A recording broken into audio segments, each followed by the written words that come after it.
Selamat pagi, siang, sore, malam. Kami dari kelompok 7 K01 akan mempresentasikan hasil analisis kebutuhan enterprise SocGenda. Sebelumnya, perkenalkan saya Aisyah Zahra dan dua rekan saya lainnya yaitu Salma Azahra dan Lutfi Alpasya. Mari kita mulai dari profil dasar perusahaan. Lahir di Lampung pada tahun 2010 sebagai titik balik kebangkitan usaha sang founder, SocGenda kini telah berevolusi jauh dari sekadar bisnis kuliner lokal. Melihat profil perusahaan saat ini, satu hal yang menjadi highlight utama adalah ambisi skalabilitasnya. SocGenda memiliki visi jangka panjang untuk berekspansi hingga 100 cabang. Namun, alih-alih menggunakan sistem franchise yang lepas tangan, mereka memilih strategi ekspansi mandiri. Pilihan ini diambil sebagai landasan strategis agar manajemen pusat tetap memegang kendali penuh atas konsistensi mutu dan kualitas layanan di seluruh jaringan cabangnya. Mari kita tinjau analisis kondisi eksternal perusahaan untuk memetakan posisi kita dalam menghadapi tantangan ekspansi.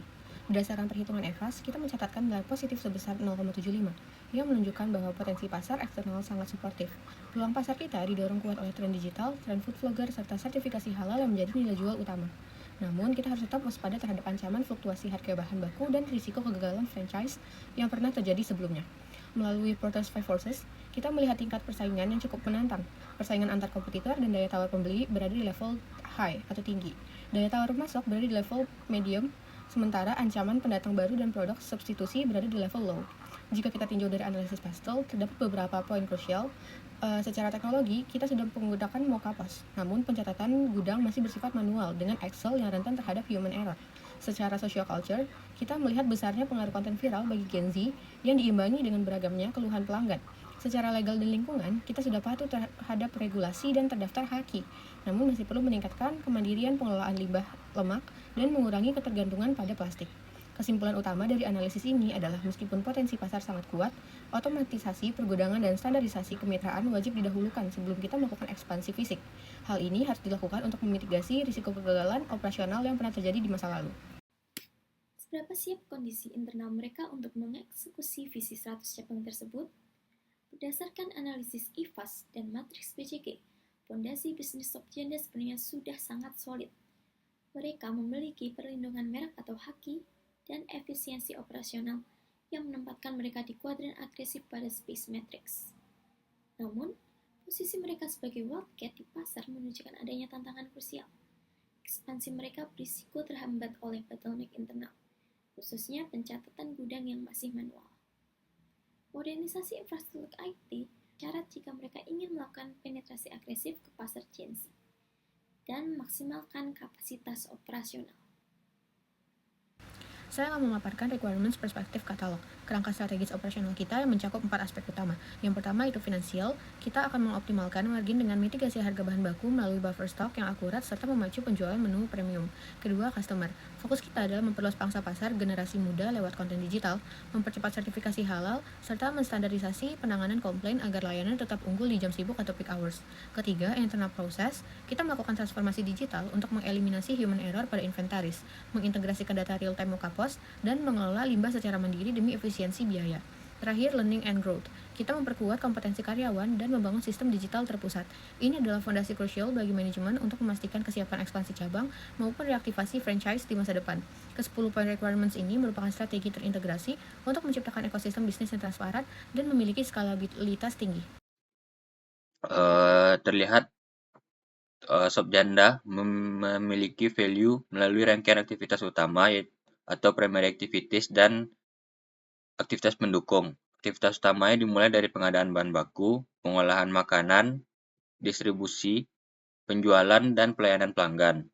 Sedangkan untuk aktivitas pendukung mencakup pengelolaan SDM, penggunaan teknologi POS, serta pengelolaan organisasi dan procurement.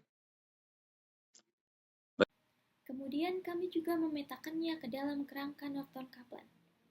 Peta strategi ini membuktikan bahwa efisiensi biaya dan peningkatan profit margin di puncak piramida tidak akan terjadi dengan sendirinya. Semuanya harus didorong dari bawah.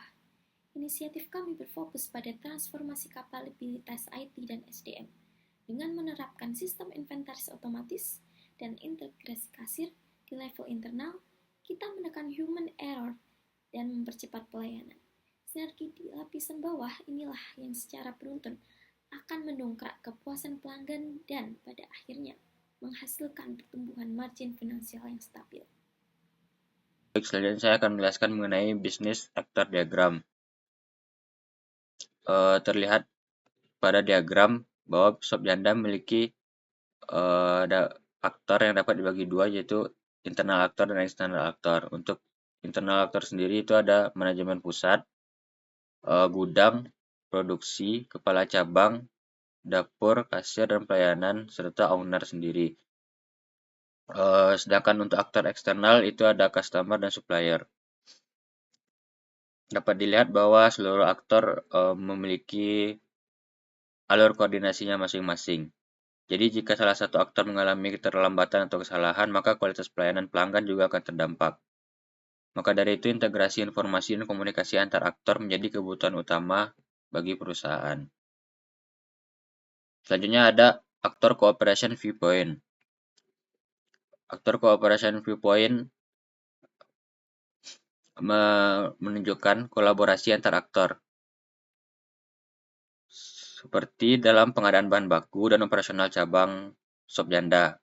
Pada bagian front office, kepala cabang mengkoordinasikan dapur, pelayanan, dan kasir dalam proses pelayanan customer, sementara kasir menggunakan POS system untuk mengirim data transaksi ke manajemen pusat dan owner sebagai bahan monitoring serta pengambilan keputusan.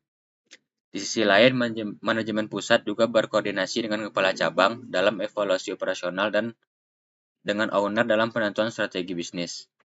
Pada bagian back office, gudang dan produksi bekerja sama untuk menjaga ketersediaan bahan baku dengan dibantu oleh supplier agar seluruh proses bisnis dapat berjalan secara terintegrasi, efisien, dan konsisten. Untuk mengeksekusi target ekspansi 100 cabang Shop Janda secara berkelanjutan, perusahaan memerlukan fondasi internal yang kuat. Melalui capability and heat map analysis, kami telah mengevaluasi kesiapan operasional organisasi ke dalam 3 pilar utama. Yang pertama itu ada strategic, core, dan supporting capabilities. Evaluasi ini bertujuan untuk mengidentifikasi keunggulan kompetitif sekaligus mengantisipasi risiko operasional sebelum ekspansi dilakukan. Berdasarkan hasil pemetaan, keunggulan kompetitif utama Shop Janda terletak pada core capabilities, khususnya pada aspek kitchen and product operations yang telah mencapai tingkat kematangan optimized. Proses produksi dan standarisasi rasa telah berjalan sangat matang melalui sistem bumbu racikan terpusat serta manajemen resep rahasia yang terkontrol dengan baik. Faktor ini menjamin konsistensi kualitas produk di setiap cabang baru yang akan dibuka. Namun, analisis ini juga menemukan adanya critical gap yang signifikan pada pilar supporting capabilities. Saat ini, manajemen SDM atau human resource dan integrasi sistem teknologi IT and system integration masih berada pada level initial. Pengelolaan karyawan belum didukung oleh kurikulum pelatihan formal maupun evaluasi berbasis KPI yang terukur. Selain itu, pada aspek supply chain, proses inventory monitoring masih dilakukan secara manual menggunakan Excel, sehingga memiliki risiko human error yang tinggi. Infrastruktur data antar departemen juga masih terfragmentasi dan belum berjalan secara real-time. Memaksakan ekspansi skala besar dalam kondisi manajemen internal yang belum terstandarisasi akan meningkatkan risiko kegagalan operasional di tingkat cabang. Mengacu pada pemetaan capability, activity, and initiative, kami merekomendasikan prioritas jangka pendek pada penguatan sistem internal dan transformasi digital sebelum melakukan perluasan jaringan fisik. Inisiatif utama akan difokuskan pada otomatisasi pemantauan inventaris serta integrasi data berbasis API untuk menyatukan sistem POS di seluruh cabang secara real-time. Paralel dengan hal tersebut, penyusunan kurikulum pelatihan karyawan dan pengembangan manajemen dashboard akan segera diimplementasikan. Langkah restrukturisasi kapabilitas ini lah yang akan menjadi fondasi utama demi memastikan kesiapan organisasi dalam mengelola skala bisnis yang lebih besar di masa depan. Saat ini saya akan memaparkan strategi penyelarasan target ekspansi 100 cabang kita menggunakan metode Hoshin Kanri. Melalui diagram ini, kita memastikan seluruh inisiatif selaras dengan tujuan strategis perusahaan, sehingga prioritas dapat ditentukan secara objektif berdasarkan bobot kepentingan tertinggi. Dalam Hoshin Kanri misi 1, yang berfokus pada pengembangan produk, prioritas utama kita adalah efisiensi bahan baku dan profitabilitas. Inisiatif buffer stock dinamis I01 dan forecasting bulk buying I02 meraih skor tertinggi dengan nilai 60. Karena berkontribusi secara langsung pada efisiensi biaya dan pencegahan stock out, serta promo bundling I03 dengan skor 57. Dipilih karena memiliki korelasi kuat dalam meningkatkan margin keuntungan. Pada Hoshin Country Misi 2 yang berfokus pada kualitas SDM dan layanan, kita memprioritaskan pelatihan upselling staff I04 dengan skor 69 untuk meningkatkan kompetensi karyawan. Selain itu, penerapan SOP penanganan komplain I09 dan kebijakan service recovery I10 dengan skor 60 menjadi kunci utama dalam menjaga loyalitas pelanggan, terutama saat jam sibuk atau peak hours. Terakhir, pada Hoshin Country Misi 3 yang menjadi fondasi sistem informasi operasional, integrasi sistem Mokapos I13 dan dashboard monitoring real time I14 meraih skor tertinggi sebesar 85. Inisiatif ini sangat krusial untuk sinkronisasi data yang akurat. Selain itu, pengujian prototipe bersama manajemen I20 dengan skor 75 menjadi syarat mutlak kesiapan infrastruktur sebelum kita melakukan ekspansi besar-besaran. Jadi, integrasi sistem di misi 3 adalah fondasi digitalisasi kita. Strategi ini yang didukung oleh standarisasi layanan di misi 2 dan efisiensi stok di misi 1 akan memastikan seluruh cabang baru kita beroperasi secara transparan, profitable, dan konsisten. Kita akan tinjau rencana aksi strategis dari 9 inisiatif utama kita yang dipetakan ke dalam 3 pilar operasional. Fokus utama yang menjadi prioritas pertama kita adalah misi 3, integrasi sistem IT. Langkah ini sangat krusial sebagai fondasi awal pengendalian sebelum ekspansi dilakukan. Melalui integrasi API Mokapos dan pengembangan dashboard otomatis harian, kita dapat mengeliminasi masalah selisih data antar cabang dan mendeteksi anomali secara real-time untuk mencegah risiko fraud. Sebelum diimplementasikan secara penuh, prototipe sistem ini akan divalidasi langsung bersama manajemen guna memastikan kesiapan infrastruktur pusat. Selanjutnya, secara paralel sebagai prioritas kedua, kita akan mengeksekusi 2 pilar operasional lainnya. Pada misi 2, keunggulan layanan, fokus kita adalah standarisasi pelayanan pada saat restoran padat atau peak hours. Kita akan menerapkan SOP penanganan antrian yang diperkuat dengan pelatihan upselling staf kasir, serta menetapkan prosedur service recovery berupa pemberian kompensasi, otomatis jika pesanan terlambat lebih dari 30 menit demi menjaga loyalitas konsumen. Terakhir, pada misi 1, efisiensi biaya dan stok, kita mengamankan profitabilitas melalui manajemen buffer stok dinamis dan sistem forecasting bulk buying berbasis FIFO first in first out untuk menjamin kesegaran bahan utama yaitu daging. Strategi ini ditutup dengan perancangan paket bundling menu premium untuk mendongkrak nilai transaksi di setiap cabang baru. Kesimpulannya, integrasi IT di awal akan mengunci transparansi data, sementara standarisasi layanan dan efisiensi stok akan menjamin seluruh cabang baru dapat beroperasi secara konsisten dan menguntungkan. Panelnya di lapangan. Pada value stream diagram ini, jika kita hanya melihat angka efisiensi, tahap distribusi terlihat sangat buruk dengan efisiensi hanya 4%. Namun, ini adalah temuan kuncinya. Inefisiensi waktu bukanlah sebuah kecacatan sistem, melainkan strategic trade-off.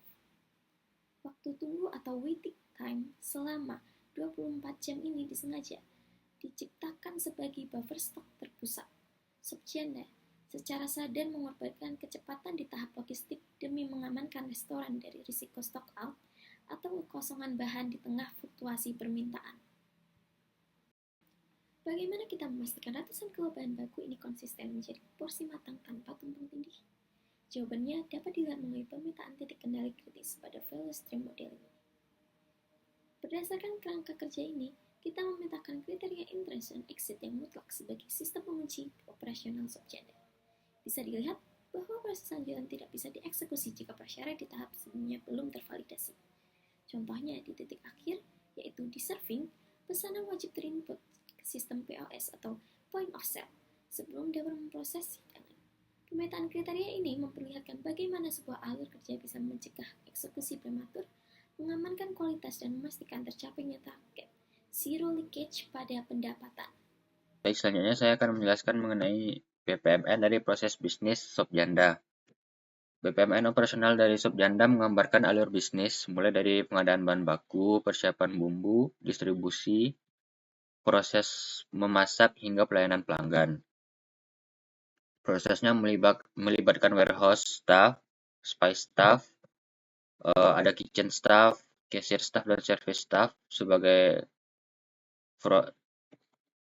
front office, serta supplier sebagai pihak eksternal, dan tentu saja customer. Terus, selain itu juga sistem POS digunakan untuk mengolah transaksi dan mengirim data pesanan ke dapur secara otomatis. Selanjutnya, sebagai kesimpulan, analisis kebutuhan enterprise pada Subjanda menunjukkan bahwa perusahaan memiliki potensi yang kuat melalui diferensiasi produk, efisiensi operasional, dan peluang pasar yang besar,